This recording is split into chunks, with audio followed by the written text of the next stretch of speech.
Professor Larry Hurtado has studied it. What does Epiphanius say in the Panarium about the Ebionites? He doesn't like them. He lists them as one of a whole menagerie of various Christian groups that he regards as heretics.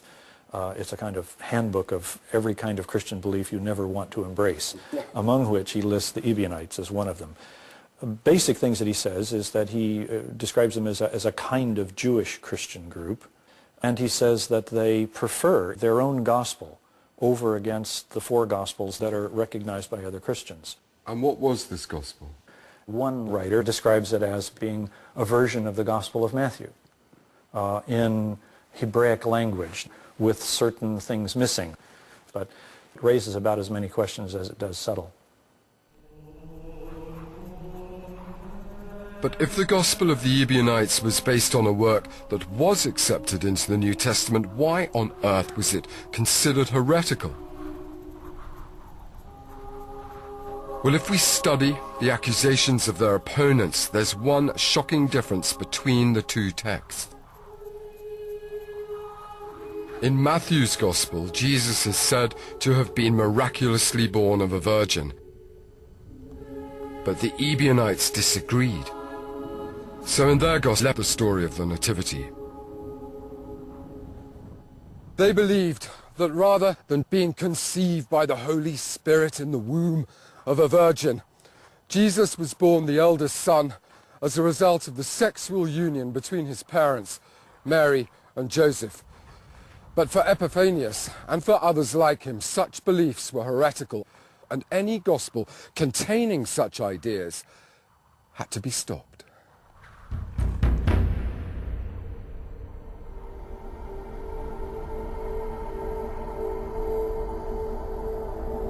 The problem with the rejection of the virgin birth was that it cast doubts on Jesus' divinity. If there was no miraculous conception, then what made Jesus different from any other man? Well, the Ebionites believed it was his baptism that transformed him. For them, it was this moment when he became the Son of God. The Ebionites are accused of not believing in the virgin birth, of rejecting the idea of Jesus being born special. They supposedly distinguish between the man Jesus, who was just an ordinary man born and died in an ordinary way, and the divine Christ. So Jesus Christ for them is not one, but two entities. And the man Jesus is used as a vehicle of the divine Christ, who comes upon him at a certain point, at his baptism, and then uses him as the human vehicle for the ministry. So at his death, the divine Christ deserts him, leaves him, goes up to heaven, and the man Jesus is left to die. So if that's the case, then they would have thought of not technically of Jesus as being divine, but of Jesus as being inhabited by divinity in some sense. What was the problem with that for the Orthodox leaders of the Church? One of the problems that causes for Orthodox Christians is that how you understand Jesus is closely connected with how you understand salvation and how you understand how salvation was worked out. The emergent Orthodox view is that in order for Jesus to win salvation for humans, he had to be authentically human, but he also had to be genuinely divine, both. And that had to include a real bodily death. Well, in this Ebionite view, as it is ascribed to them, the divine Christ simply, kind of parachutes down at a certain point and then opts out at a certain point. And the notion is you have a real separation, therefore, between the divine and the human, which prevents the two from having a real power and efficacy for salvation. Complicated stuff. But the Ebionites were grappling with an extraordinary idea. God made man. And perhaps it's precisely the complexity of the concept that explains why Gospels like those of the Ebionites and the Docetists were still circulating during the 3rd and 4th centuries. What they were discussing, after all, was not a simple question. The nature of Christ and the philosophical contradictions that provoked were not ones that were going to be easily resolved.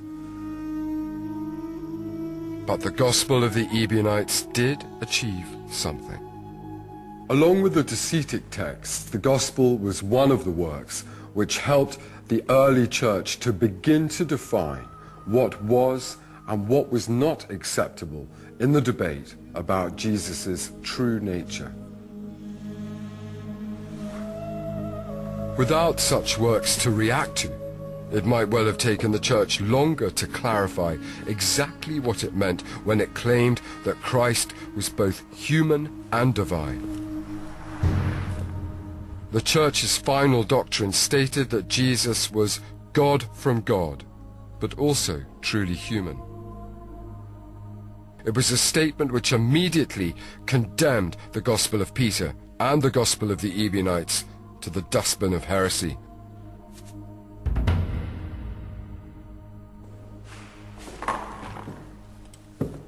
But there was one issue on which both heretics and orthodox were united. They all accepted that the books of the Old Testament, the Jewish Bible, was sacred. Well, almost united. There was one exception. His name was Marcion, and he was probably the greatest heretic the early church had to face. Had his opinions prevailed, the Old Testament would have ceased to exist altogether, and all traces of Jesus' Jewishness would have been obliterated from history. Marcion's ideas were so brilliant and so ruthlessly logical that he, more than any other man, began a movement which ultimately led to the loss of over 20 Gospels from history. His influence was such that he forced the early Christians to decide which books they wanted to revere and which they had to condemn.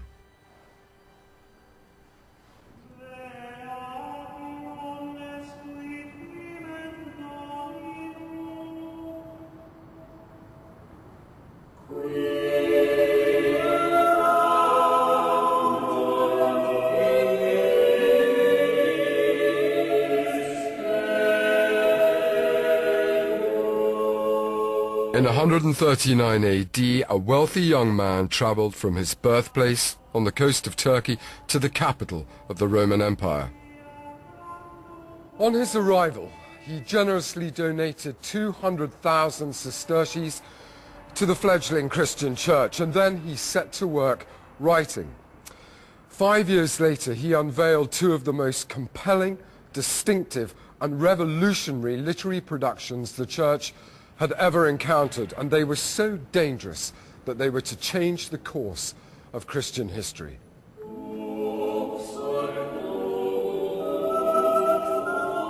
But like the Gospel of the Ebionites, all physical traces of these controversial books have disappeared. The only evidence we have for their existence is once again in the writings of those who oppose them.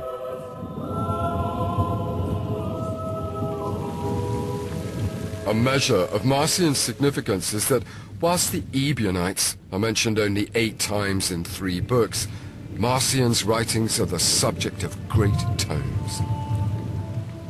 His ideas were so radical that one early church father, Tertullian, devoted 5 volumes to attacking Marcion and his ideas. So what was it about his beliefs that caused such consternation?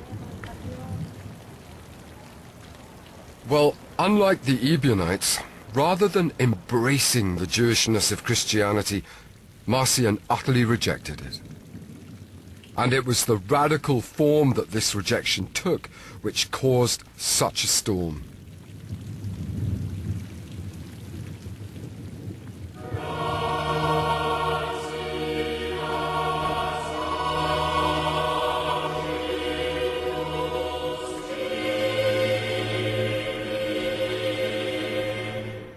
Marcion began a careful comparison of the Old Testament with the scriptures about Jesus, and what he discovered led him to a shocking conclusion.